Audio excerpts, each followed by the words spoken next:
Hey everyone, welcome to another edition of the SoCal Sports Dudes podcast. Jason Wen here. Today I want to talk a little bit more about the Lakers.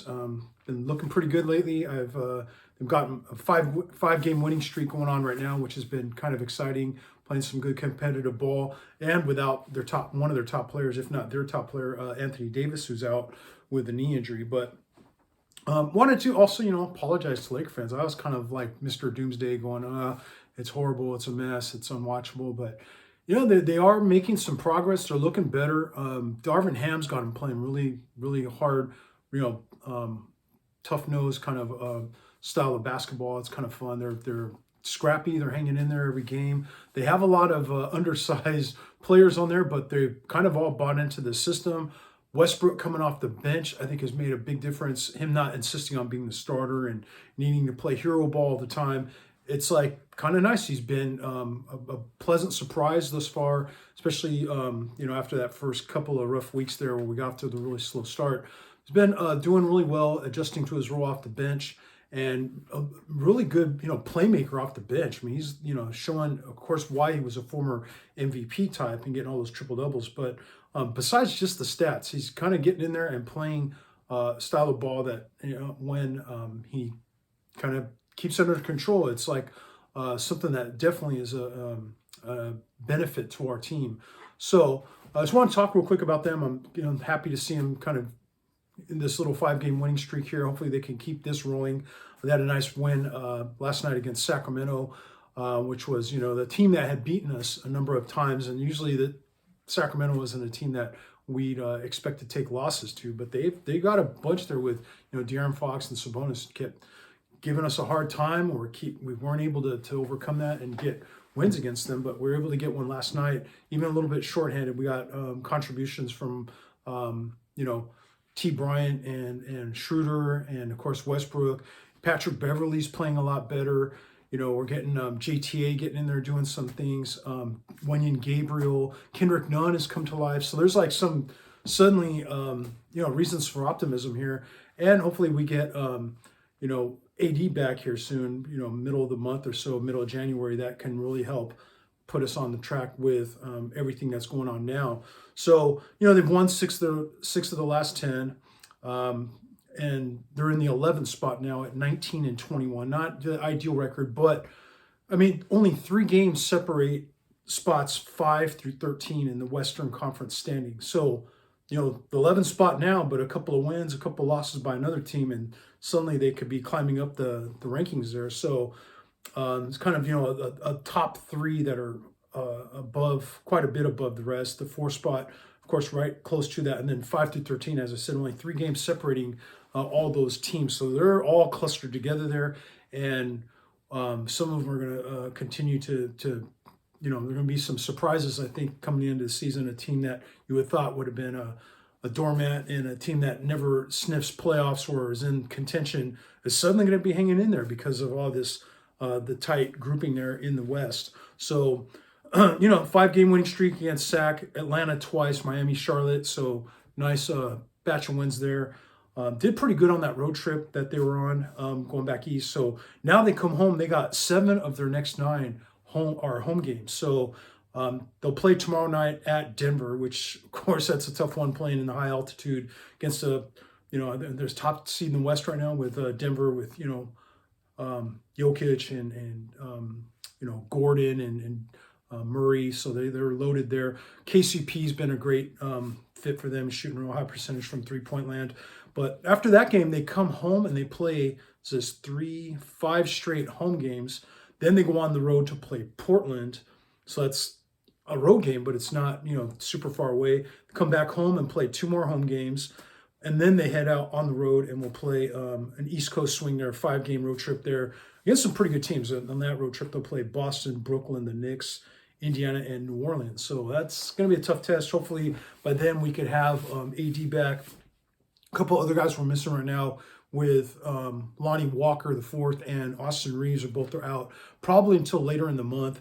We'll have to see. I think it's good. Just, this is a good time of year to kind of let the injuries, if they're going to have injuries, take your time, let them get recover from them fully before getting them back in there. You don't want risk anybody re-injuring themselves. So Yeah, Reeves has a hamstring issue he's dealing with that's going to keep him out. It looks like until about late January.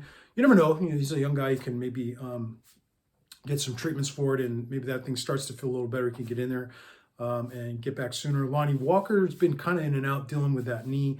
I haven't seen him for the last few games because it's been, I think, hindering him and his explosiveness there that he depends on, for, of course, in his game. Anthony Davis looks like mid-January with a foot. He's been making good progress. It was a little bit of a scary injury when he first suffered it. You were just looking at it going on. Every time Davis hits the floor, it's kind of like you don't want to look, but he, it wasn't as serious as it could have been, or we were hoping we were all hopeful that it wasn't that bad. You never know though with him, and a foot can be a dangerous injury for a tall, lengthy basketball player. So, it's kind of relieving to hear that he's making progress and scheduled to, or at least on a path that's going to probably bring him back sometime in mid-January with that foot injury. So, but go Lakers, man. They're continuing to show signs of life and look pretty good out there with the lineup they have. A lot of it credit to Darvin Ham and his staff for getting these guys to really settle in, play his brand of ball, rugged, tough-nosed, blue-collar style, play a lot of defense. They've been hitting some threes. They've been getting contributions from guys that might have started off a little bit slow, but now are starting to see, hey, there's no reason to hit like the panic button and make all these crazy trades and start throwing away your draft picks. It's like, okay, I could see the logic now, and and Rob in the front office there about what they might want to do and how to approach it. There's no the trade deadline isn't for a while, and you could see their point now where, okay, hold on to these guys, see how it goes before rushing to judgment and making trades that are impulsive, and suddenly you're stuck in a worse position than you would have been if you had not made the trade. So it's good. They're taking their time, letting this play out a little bit. Ham seems to be the message in the system is starting to resonate with these guys, and his message getting through to them. So I don't know what if the price on some of these guys were rumored to be interested in earlier. The Miles Turner / Buddy Hield package, or the Chicago Bulls maybe making a deal, or some of the guys from Utah or San Antonio. You heard about all these Laker possible trade partners that that they were ready to wheel and deal with the Lakers, but they kept insisting or asking for a high return, which you could see why the Lakers said, maybe wait a minute, let's not go crazy here, and then blow it on something that may not make our team any better than what we're starting to see just by being patient with the current group we have. But we'll never know. I mean, we have to wait and see, and then we also just have to keep an open mind about, okay, some of these guys, there's a good chance that there are some moves and some trades, and some of these guys are moved on, and we have to be, ready to, welcome in the new player that comes on board. Hopefully he's a piece that we can use, and,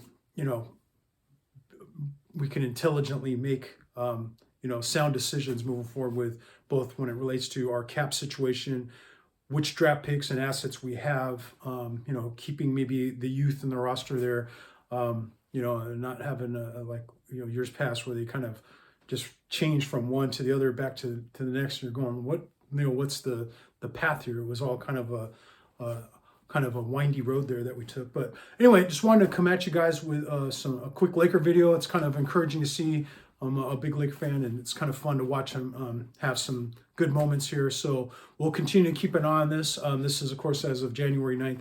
So more to come. Got some tough games coming up here in the schedule, but a nice, stretch of home games here coming up. Hopefully they can take advantage of. Maybe, grind out some wins here and climb the standings a little bit and get some guys back from injuries before we hit the road again and play some, some of the more top-notch teams in the East, or at least or have a tough, we'll just say it's a tough 5-game trip that they have to be ready, and hopefully they'll be, firing on all cylinders by then. So anyway, thank you guys for tuning in. We'll see you again soon with the next video. All right, bye.